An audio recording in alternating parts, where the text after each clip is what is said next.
Welcome back to Wheels. If you joined our first session, you know that we're talking about a hot topic today. When you are recreated, is it flattery? Is it fabrication? How do you feel about it? So we heard Sharonda share an instance where it was actually a business idea that was, literally someone just duplicated it based off some information that she shared. And so we're going to talk about some tips and some tools how to handle those situations, because it can be pretty intense, especially when you feel like something is your baby, something that you've done, and then it's stolen from you. So what advice would you give to someone that's going through a situation like that right now? I would just suggest move forward in what God has gave you, in the vision He has gave you. Move forward, because like I said earlier, what is for you is for you. Go research the LLC. Go research corp. Go research whatever, get your business entity, get your name, get everything, build your website. Do your due diligence so that you can go ahead and push forward. Sharonda, you made a really good point, because it's one thing to have an idea and say that it's yours. It's another thing to be able to prove it. Hello. So that's why there are laws, there are, avenues that you should go down when creating a business or when you're trying to really establish something. So that's really good. There are some steps. You can find all kinds of information on the internet. There are local business offices, local entities that can help you find the information that you need to protect yourself, because it's all literally intellectual property, but at some point you may have to prove that this is yours. And I'm thinking about even big businesses, there's a little man over here that has an idea, but Walmart or Target or Best Buy or somebody, they have teams that create, all these things. So it would be kind of hard to fight against maybe a big business for an idea that you have. But if you have, your ducks and your T's dotted. Are we dotting T's or are we crossing T's? We're crossing some T's. You crossing some I's. When you have your I's dotted and your T's crossed, you have your patent for your idea. Then you have your patent, you have your copyright, you have your trademark. Those are things that can definitely help protect you in the long run. So yeah, that's good though. And thank you for that advice. Yeah. Well, also, if you're a creative person, I was just told about this book recently called The Energy Bus. Do not ask me who it's by, because I do not know. But it's but I can find out. But it's how important it is to determine who the people are who are going to be on your bus. So because you choose the people on your bus. And so if you're a creative and you have ideas, especially, business type ideas, you go out and you deliberately make sure that the individuals that you choose to ride with you are individuals that you trust and are going to bring meaningful information to your idea or whatever. They're not just hearing it and running off with it. And sometimes you can kind of tell who those people are, and probably from experience. Yeah. And when we're talking about that, there are, all types of forms, confidentiality forms, that you can have people sign when you're sharing ideas, but also doing a little research on our own. I know that in Alabama, there's a process where you can go search a name, see if it's out there. The name of your business is there. Then you have to get get it registered. So there is a process. And so I think we just have to do our due diligence sometimes too. Sometimes we, can prevent it from happening, and then sometimes we can't, So let's talk about a little bit. So we're talking about something major, like a business idea. That's pretty serious.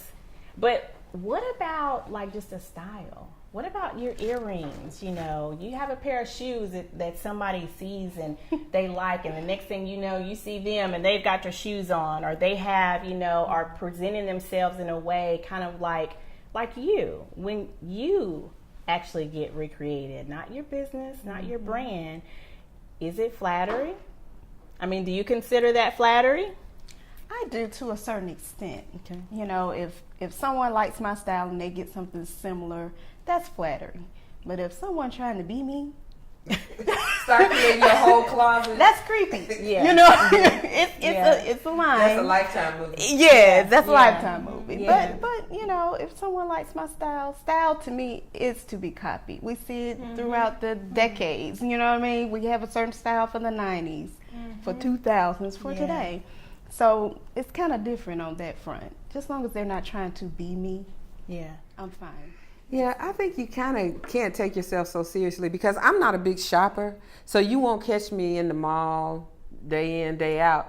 90% of what I see that I like, I have seen it on someone. I haven't seen it in the store. So, Especially if we don't have Sharonda's, brain and fashion. so yeah. So, and I don't consider myself copying them if I, say that I want my hair that color, or I want. I'll go in and put on black and white because Your friend has on black and because white. Tanisha has on black and white. So. Yeah.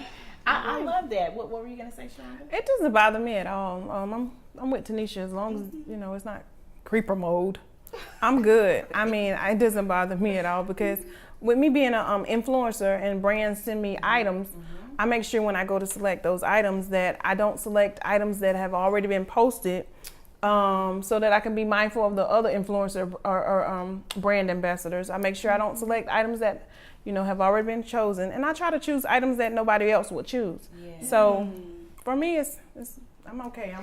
It's good that you brought that up with the influencer because there's so many out there. So many people want to be influencers, and social sharing is what I call it because you have all types of social media. You have the internet, Google. You can look up anything, and there's an image attached to that. So, as an influencer, how would you feel about someone copying? Sharonda, your heart is good. It's like, so you want to be fair. You want to do the right thing, and you want to present yourself with integrity.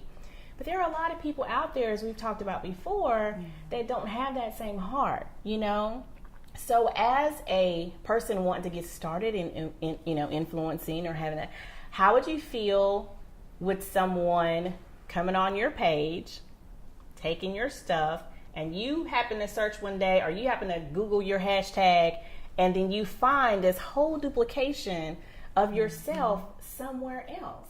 That has happened. Really? Yeah, I'm in Africa. So, Are you serious? Yeah, so I mean, Wow. it doesn't bother me as long Is as that like flattery? Is that flattery to you? Does it feel like someone's presenting a lie because you worked hard to get where you are? What's the line there? I mean, if I can reach the person or contact them, say, hey, this is my, brand or whatever. Please, out of respect, remove these images, or I'll have to contact whoever.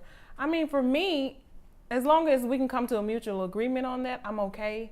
But as far as being worried about it, I don't really. Okay, that's interesting. And the only reason I say that is because, you're talking about, your brand, and I'm sure there's some money attached to that. And now, a lot of sweat equity. And a lot of sweat, Yeah. But, so you're not real, but what if it was millions? Like, you know what I mean? You kind of look at things a little differently when you're talking about, this is something I love to do, this is my business, it's not my full-time business right now. Yeah. But, if it's a couple of $1,000s, I don't mind that person's doing, but what if you're talking about millions of dollars here? It kind of gives a little different, context there. Yeah. So one day it's gonna be millions. That's food for thought. Yeah. So it's just kind of thinking ahead and thinking about how you want to protect your brand and protect what you're doing right now. I'm a big thinker, y'all. I think, like, for your heart's desire, if it's 10 women, I'm seeing 10,000 women. I'm thinking a long way down the road, so those dollars will multiply. Right. So I think that even when you're starting small, sometimes you have to protect that dream or that vision as if it is a multi-million-dollar business. So on that note, we're going to take a break. We're going to come right back, and y'all, we have some special guests that are going to be joining us today. You do not want to miss the next segment, so stay tuned.